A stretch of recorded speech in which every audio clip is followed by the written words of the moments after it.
Canada के अंदर एक नया खेल शुरू हो गया। कनाडा की संसद के स्पीकर ने इस्तीफा दे दिया।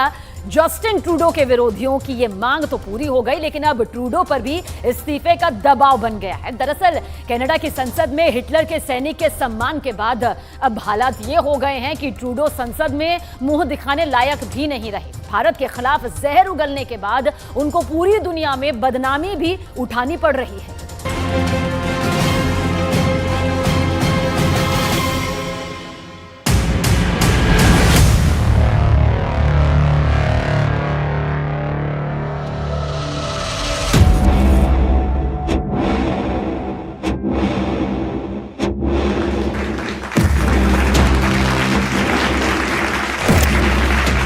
I must step down as your speaker.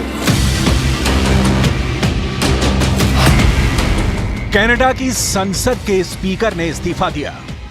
It's with a heavy heart that I rise to inform members of my resignation as Speaker of the House of Commons. क्या ट्रूडो के इस्तीफे की बारी आने वाली है?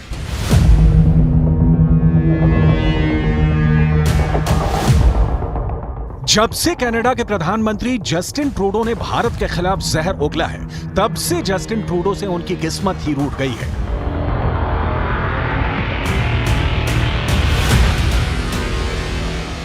रोज नए नए आरोपों से ट्रूडो की हालत इस तरह खराब हो रही है कि उनको दुनिया में दोस्त ढूंढे नहीं मिल रहे हैं। अब कनाडा की संसद के स्पीकर के इस्तीफे के बाद जस्टिन ट्रूडो पर भी इस्तीफे का दबाव बढ़ रहा है। इस वक्त अगर देखा जाए तो कनाडा के प्रधानमंत्री जस्टिन ट्रूडो को 3 देशों ने सीधे टारगेट पर ले लिया है। पहला भारत, क्योंकि बिना सबूत के झूठे आरोप लगाए गए। दूसरा इजराइल, क्योंकि कनाडा की संसद में हिटलर के सैनिक को सम्मानित किया गया। तीसरा पोलैंड, जिसने हिटलर के सैनिक का प्रत्यर्पण मांग लिया है।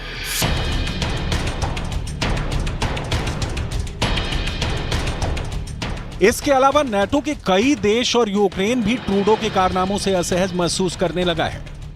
अपने खालिस्तानी प्रेम के चलते जस्टिन ट्रूडो भारत के निशाने पर आ गए हैं। लेकिन जस्टिन ट्रूडो इजरायल के निशाने पर इसलिए आ गए हैं क्योंकि संसद में उनके रहते हुए हिटलर के सैनिक को स्टैंडिंग ओवेशन मिला है। यानी संसद के अंदर खड़े होकर हिटलर के उस सैनिक के लिए तालियां बजाई गई।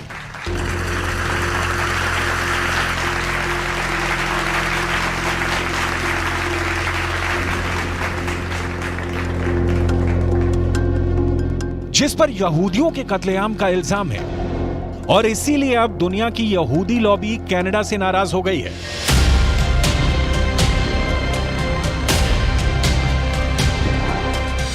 फाइनल सॉल्यूशन, द होलोकास्ट या यहूदियों का नरसंहार। यह एक ऐसी घटना है जिसके लिए इजरायल की खुफिया एजेंसी कभी भी यहूदियों के दुश्मनों को माफ नहीं करती है। और इसीलिए कनाडा के अंदर भी इस घटना के बाद बेचैनी बहुत बढ़ गई है।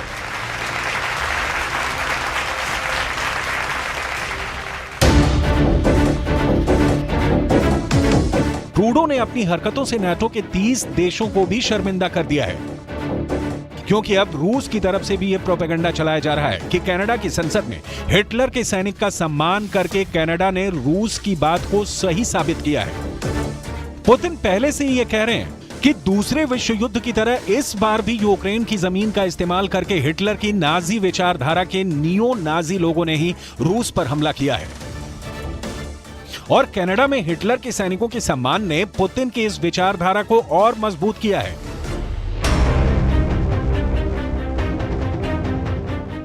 यह पूरी अंतर्राष्ट्रीय राजनीति बहुत उलझी हुई है, जिस पर हम आज बात करने जा रहे हैं। ट्रूडो की भद पिटने की ये पूरी कहानी हम आपको विस्तार से बताने वाले हैं। लेकिन शुरुआत करेंगे इन तस्वीरों से। ये कनाडा की संसद की तस्वीरें हैं 22 सितंबर 2023 को, जब यूक्रेन के राष्ट्रपति व्लादिमीर ज़ेलेंस्की कनाडा की संसद में आए थे और उनके साथ कनाडा के प्रधानमंत्री जस्टिन ट्रूडो भी थे। पहले तालियों के साथ ज़ेलेंस्की का स्वागत हुआ।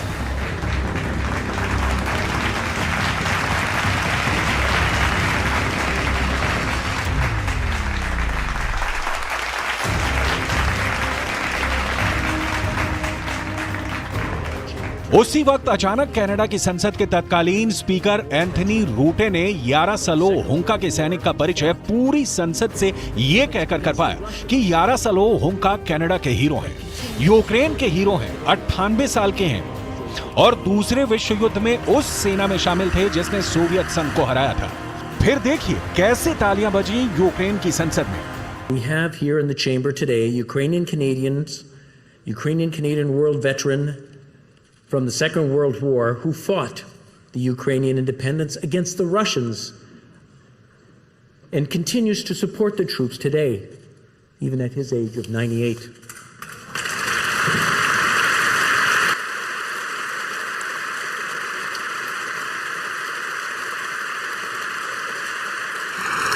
His name is Yaroslav Hunka. And I was going to say he's in the gallery, but I think you beat me to that. But I'm very proud to say that he is from North Bay and from my riding of Nipissing-Temiskaming.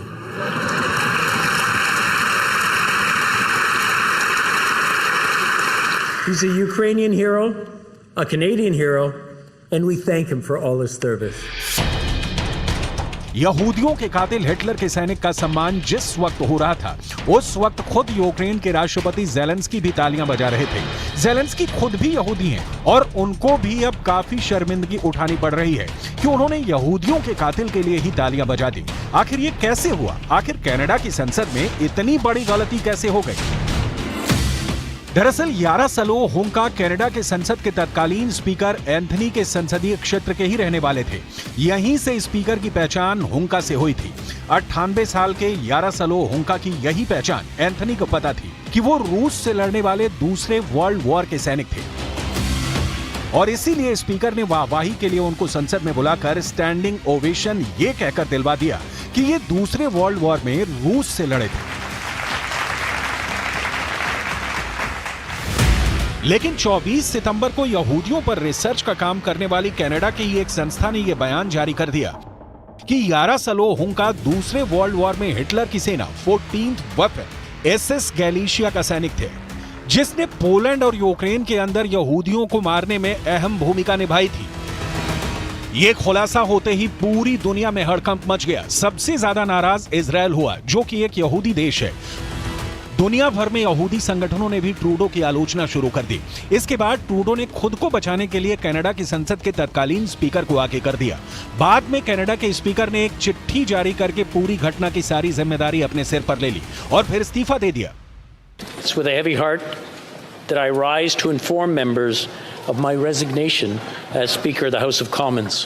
I reiterate my profound regret for my error in recognizing an individual in the House during the joint address to Parliament of President Zelensky.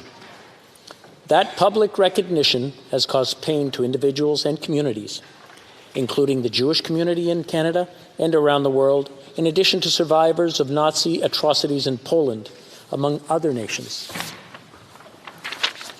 I accept full responsibility for my actions. लेकिन इस इस्तीफे के बाद भी यहूदियों का गुस्सा शांत नहीं हुआ है और अब ट्रूडो भी काफी दबाव में है। आखिर ना चाहते हुए भी ट्रूडो को इस पूरे मामले में खेद प्रकट करना पड़ा है। जब से कनाडा के प्रधानमंत्री ने भारत के खिलाफ जहर उगला है, उनके इतने बुरे दिन शुरू हो चुके हैं कि पूरी दुनिया में शर्मिंदा होना पड़ रहा है। I will address the House in front of all Canadians, in front of Jewish people here and around the world, and Ukrainians, to offer Parliament's unreserved apologies for what happened on Friday. The Speaker was solely responsible for the invitation and recognition of this man and has wholly accepted that responsibility and stepped down. This was a mistake that has deeply embarrassed Parliament and Canada. All of us who were in this House on Friday regret deeply having stood and clapped, even though we did so unaware of the context. It was a horrendous violation of the memory of the millions of people who died in the Holocaust, and it was deeply, deeply painful for Jewish people.